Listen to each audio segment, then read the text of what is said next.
وقاص story channel کے ناظرین السلام علیکم۔ حضرت حسن بصری رحمۃ اللہ علیہ فرماتے ہیں کہ ایک فاحشہ عورت کے بارے میں مشہور تھا کہ اسے دنیا کا 1/3 حسن دیا گیا تھا۔ اس کی بدکاری بھی انتہا کو پہنچ چکی تھی، جب تک وہ 100 دینار نہ لیتی اپنے قریب کسی کو بھی نہ آنے دیتی۔ لوگ اس کے حسن کی وجہ سے اتنی بھاری رقم ادا کر کے بھی اس کا قرب حاصل کرتے تھے۔ ایک مرتبہ ایک عابد کی نظر اچانک اس عورت پر پڑ گئی۔ اتنی حسین و جمیل عورت کو دیکھ کر وہ عابد اس کے عشق میں مبتلا ہو گیا اور اس نے یہ ارادہ کر لیا کہ میں اس حسین و جمیل عورت کا قرب حاصل ضرور کروں گا۔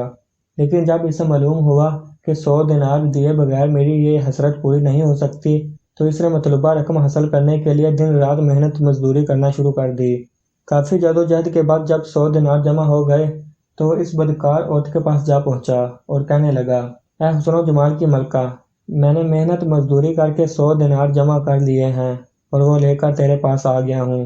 یہ سن کر اس فحشہ عورت نے کہا، پھر جلدی سے اندر آ جاؤ۔ جب وہ عابد کمرے میں داخل ہوا تو دیکھا کہ وہ حسین و جمیل عورت سونے کے تخت پر بیٹھی تھی۔ پھر اس عورت نے عابد سے کہا، میرے قریب آؤ، میں حاضر ہوں۔ وہ عابد بے تاب ہو کر اس عورت کی طرف بڑھا اور اس کے قریب تخت پر جا بیٹھا۔ جب وہ دونوں خدا کی نافرمانی کے لیے بالکل تیار ہو گئے تو اس عابد کی سابقہ عبادت اس کے کام آ گئی اور اس کو خدا عز و جل کی بارگاہ میں حاضری کا دن یاد آ گیا۔ بس یہ خیال آنا تھا کہ اس کے جسم پر کپی طاری ہو گئی، اس کی گناہ کرنے کی خواہش ختم ہو گئی اور اسے اپنے اس فعل بد کے ارادے پر بڑی شرمندگی محسوس ہوگی۔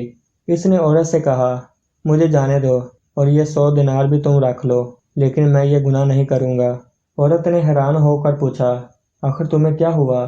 پہلے تو تم کہہ رہے تھے کہ میرا قرب حاصل کرنے کے لیے تم نے بہت جتن کیے تھے، اب جب کہ تم میرے قرب میں ہو اور میں نے اپنے آپ کو تمہارے حوالے بھی کر دیا ہے تو اب تم مجھ سے دور بھاگ رہے ہو۔ آخر کس بات نے تمہیں میرے قریب آنے سے منع کیا ہے؟ یہ سن کر اس عابد نے کہا، مجھے اپنے رب سے ڈر لگ رہا ہے اور اس کا خوف تیری طرف مائل نہیں ہونے دے رہا۔ اگر آج میں نے یہ گناہ کر لیا تو کل بروز قیامت اللہ تعالیٰ کو کیا منہ دکھاؤں گا، لہٰذا اب میرا دل تجھ سے اٹھ چکا ہے، مجھے یہاں سے جانے دو۔ عابد کی یہ بات سن کر وہ فحشہ عورت بہت حیران ہوئی اور کہنے لگی، اگر تم اپنی اس گفتگو میں سچے ہو تو میں بھی پختہ ارادہ کرتی ہوں کہ تمہارے علاوہ میں بھی کسی اور کے ساتھ شادی نہیں کروں گی۔ عابد کہنے لگا، تم مجھے چھوڑ دو، مجھے بہت گھبراہٹ ہو رہی ہے۔ عورت نے کہا، اگر تم مجھ سے شادی کر لو تو میں تمہیں چھوڑ دیتی ہوں۔ پھر عابد نے کہا، جب تک میں یہاں سے چلا نہ جاؤں اس وقت تک میں شادی کے لیے تیار نہیں ہوں۔ عورت نے کہا، اچھا ابھی تم چلے جاؤ، لیکن میں تمہارے پاس ضرور آؤں گی اور تم سے ہی شادی کروں گی۔ پھر وہ عابد سر پر کپڑا ڈال کر منہ چھپائے شرمندہ شرمندہ وہاں سے نکلا اور اپنے شہر کی طرف روانہ ہو گیا۔ اس عورت کے دل میں عابد کی بات اثر کر چکی تھی، چنانچہ اس نے اپنے تمام سابقہ گناہ سے توبہ کر لی۔ پھر اس نے اپنے شہر کو خیر آباد کہا اور اس عابد کے بارے میں پوچھتی پوچھتی آخرکار اس کے گھر پہنچ گئی۔ لوگوں نے عابد کو بتایا کہ فلاں عورت تم سے ملاقات کرنا چاہتی ہے۔ عابد باہر آیا، جیسے ہی اس کی نظر اس عورت پر پڑی تو ایک زوردار چیخ کے ساتھ اس کی روح پرواز کر گئی۔ جب عورت اس کی طرف بڑھی تو دیکھا کہ اس کا جسم ساخت ہو چکا تھا۔ وہ بہت زیادہ غمزدہ ہوئی اور اس نے لوگوں سے پوچھا کہ اس کا کوئی قریبی رشتہ دار بھی ہے یا نہیں، تو لوگوں نے کہا، اس کا ایک بھائی ہے لیکن وہ بہت غریب ہے۔